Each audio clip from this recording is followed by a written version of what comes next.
China is currently facing a pretty serious economic dilemma. Growth rates are slowing down, while a massive pile of debt keeps getting higher and higher. In fact, China's debt-to-GDP ratio hit a whopping 288% in 2023. And that's not even the worst part. A lot of that debt was used to buy things that aren't making enough money to pay it back. The housing market is taking a particularly hard hit, with sales dropping by a third and new construction down by 60%. It's like the housing market is throwing the world's biggest meltdown. In fact, history has shown that financial crises often start with a housing slump or a stock market crash, or both. It's like the economy is playing a really intense game, and we're all just waiting to see if it collapses.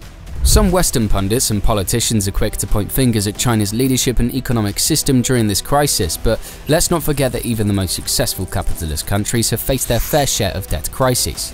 It's like a bad case of déjà vu for the financial world. So let's look at why experts are really worried about the Chinese economy and its impact on the rest of the globe. Recently, Chinese President Xi Jinping started a historic third term in office, solidifying his status as the most powerful Chinese leader since the country's founder, Mao Zedong. Xi's first task was to manage the most significant dissatisfaction he has overseen, which is largely the result of the economic traumas that the Chinese economy has suffered from in the last few years. Thousands of citizens have protested against banks in central Henan province for not returning their deposits. Thousands of homebuyers nationwide have stopped making mortgage payments on long-delayed housing initiatives, and thousands of people have left COVID lockdowns. The social unrest represents the largest mass mobilization of unhappy Chinese citizens in recent memory.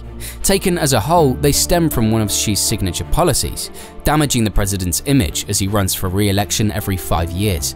Steve Zhang, director of the SOAS China Institute at the University of London, mentioned people in China are clearly unhappy with the state of the economy, and many see the problem as driven by the government's misguided policies. During a gathering of China's top officials called the Politburo to decide on the country's economic policy for the coming months, Xi remained firm and refused to make any significant changes. Experts believe that Xi is taking a risk by sticking to his current economic strategy. Up until recently, Xi had staked his reputation on consistently growing the GDP. Adopting measures that damage China's economy and stir up social unrest might weaken his mandate and make it harder for him to achieve his goals. So what exactly is happening to the Chinese economy, and why are we all worried about it? Before we go into this, please like and subscribe to this channel and comment any thoughts you may have along the way. China recently lowered a key interest rate in response to fresh data showing the second largest economy in the world is contracting.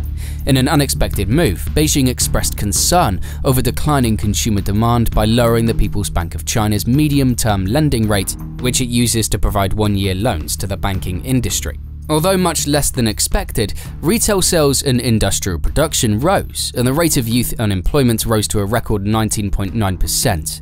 On top of that, although official statistics indicate that inflation in China is happening far more slowly than in the United States and other nations, the country's citizens report feeling the pressure of rising costs more and more. In reaction to the disappointing data, Chinese stocks fell dramatically, deviating from rising stock markets in other developed countries like the US, and hurting investor confidence in the prospect for the world financial system. Diminished sales of luxury goods, like the market for pre-owned high-end watches and purses, are indicative of fading customer confidence. Growing geopolitical concerns are also having an impact on industries like semiconductor manufacturing, even if there is less demand for the chips that go into smartphones and other consumer electronics. Thus, even if inflation is lower than in other large countries, it is still at its highest level, according to the data that was just revealed. Still, for a considerable amount of time, lockdowns and strict quarantine regulations were the main cause of world gloom. For instance, it was hard for the foreign schools in Hong Kong to find teachers in time for the start of the new academic year. Xindong Chen, an economist at BNP Paribas, stated that China is definitely in a very desperate situation. The problem is now no effective demand. If you don't allow people to come out and consume, there is no demand. So now that you know how tragic things are going in the economy of China, it's no surprise that it's about to collapse. As you know, throughout the past few years, China's central bank has frequently cut key interest rates, taking money out of the banking industry.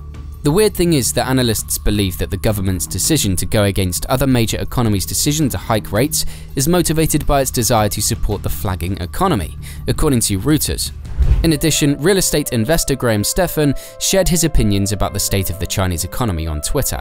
He started a thread where he talks about a variety of topics, including how Chinese investors are often obsessed with real estate and may invest up to 70% of their wealth in it.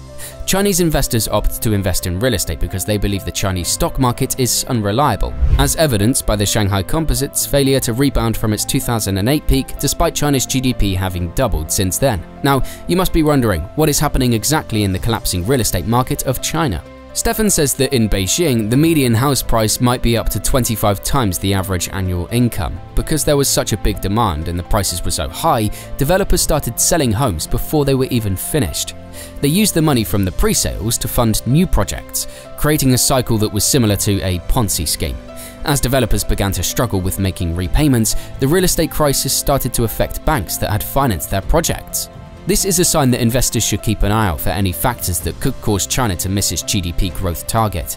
Stefan also mentioned that Chinese companies might start selling off their investments in the US because of economic worries in China.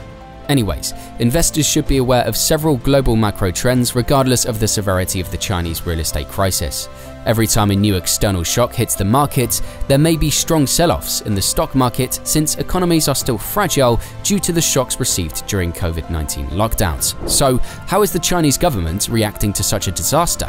The People's Bank of China has given developers permission to borrow $150 billion to complete unfinished apartment buildings. On a closer look though, it becomes clear that the authorities are applying the same convoy strategy to bank bailouts that Japan first used in the 1990s.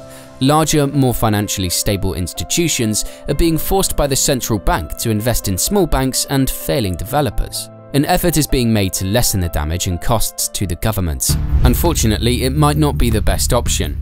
If China pressures strong banks to bail out struggling local banks dealing with bad real estate investments, it could end up spreading the problem of the weaker banks to larger institutions. In Japan, the convoy system prevented surviving big banks from lending, which hurt the country's economic growth. China needs to avoid creating organizations that are too afraid of taking risks and end up hoarding bad assets, or even worse, ending up with zombie banks and failing businesses.